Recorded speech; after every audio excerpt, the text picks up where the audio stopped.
ایک شخص کو سنا، وہ کہہ رہا تھا کہ یہ جو تم جلوس نکالتے ہو، مروجہ طریقے سے میلاد مناتے ہو، یہ بدعت ہے، کیونکہ صحابہ نے ایسا نہیں کیا۔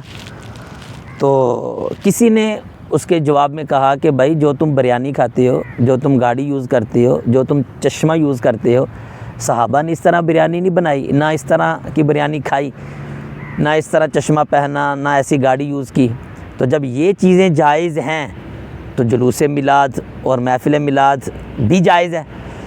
تو اس بندے نے جناب بڑی ہوشیاری سے جواب دیا۔ وہ کہنے لگا دیکھیں یہ چشمے کا استعمال کرنا، گاڑی کا یوز کرنا، بریانی کھانا پکانا، یہ تو دنیاوی چیزیں ہیں، اور میلاد النبی کا جلوس یہ تو دینی چیز ہے نا۔ تو دونوں میں فرق آ گیا، دونوں میں ڈیفرنٹ آ گیا۔ دیکھیں بات یہ ہے، چلو یہ تو دنیاوی ہیں، آپ نے کہہ دیا۔ میں آپ سے پوچھتا ہوں کہ تمہارے جو مدرسے ہیں وہ ایک دینی کام ہے یا دنیاوی کام ہے؟ مسجدوں میں جو قالین ہے وہ دینی کام ہے یا دنیاوی کام ہے؟ لوگوں سے مدرسے کے لیے جو فنڈ لیتے ہو، پیسے لیتے ہو، دین کا کام سمجھ کے لیتے ہو نا۔ قالین لیتے ہو لوگوں سے مسجد کے لیے تو دینی کام سمجھ کے لیتے ہو نا۔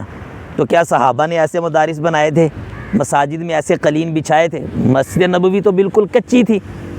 پھر آگے چلیے، قرآن پاک کے اوپر جو اعراب ہیں، جو نقطے ہیں، آپ کو پتہ ہے یہ صحابہ کے دور میں نہیں تھے، یہ بعد میں حجاج بن یوسف نے لگائے۔ تو کیا معاذ اللہ اس کو آپ بدعت کہیں گے؟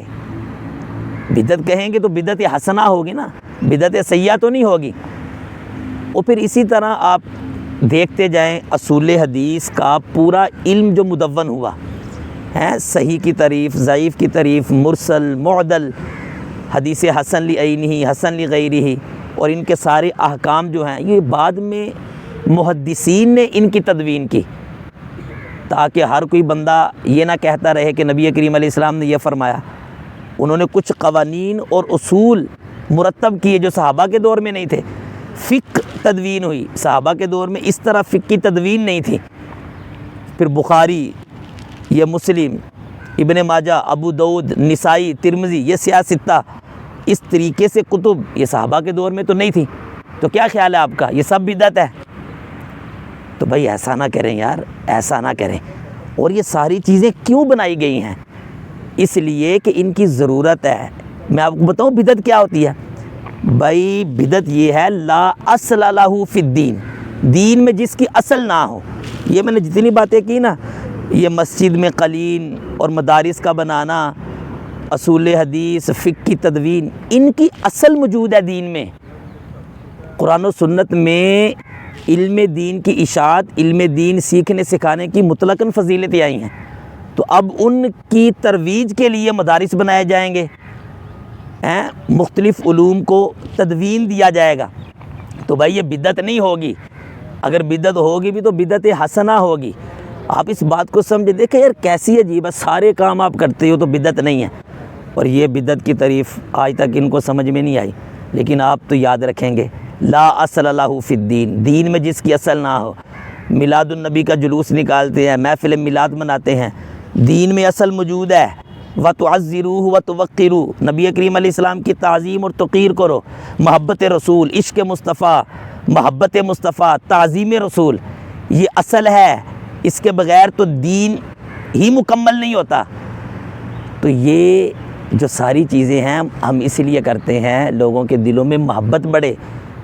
جلوس دیکھتے ہیں، محفل میلاد کا انعقاد ہوتا ہے، عشق اور محبت میں اضافہ ہوتا ہے، حضور کی سیرت کی باتیں ہوتی ہیں، مختلف پہلوؤں پہ گفتگو ہوتی ہے، حسن مصطفیٰ کی باتیں ہوتی ہیں۔ لیکن آپ نے کبھی بھی ان سے نہیں سنا ہوگا یہ مدرسوں کو بدعت کہیں، یہ جناب مختلف قسم کے علوم کی تدوین کو بدعت کہیں، جو ان کا طریقہ تبلیغ ہے یہ بھی تو بدعت ہے نا۔ اس طریقے سے صحابہ نے کہاں تبلیغ کی؟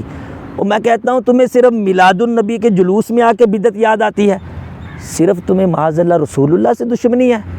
وہ حبیب پیارا تو عمر بھر، کرے فیض و جود و سر بسر، ارے تجھ کو کھائے تپے سقر، تیرے دل میں کس سے بخار ہے؟ کچھ خیال کر یار، کچھ خیال کر۔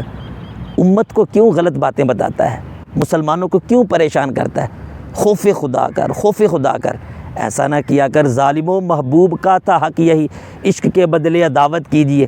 تمہارے مدرسے بدعت نہ ہوئے، تمہاری مساجد کے قالین تو بدعت نہ ہوئے، علوم یہ مختلف قسم کے علوم کی تدوین تو بدعت نہ ہوئی، تمہارا انداز تبلیغ تو بدعت نہ ہوا، بدعت ہوا تو رسول اللہ کا میلاد ہوا، بدعت ہوا تو رسول اللہ کا جشن ہوا، تم امت کو کس طرف لے کے جا رہے ہو؟ شرم کرو، شرم کرو، اپنے آپ کو امتی بھی کہتے ہو اور ایسی باتیں کرتے ہو، نہ کرو ایسا، نہ کرو ایسا، مرنا ہے ایک دن۔ میں آپ سب سے بھی ریکویسٹ کروں گا ان کی باتوں میں نہ آئیں اور بدعت کی یہ تعریف یاد رکھیں، لا اصل لہ فی الدین، دین میں جس کی اصل نہ ہو وہ بدعت ہے۔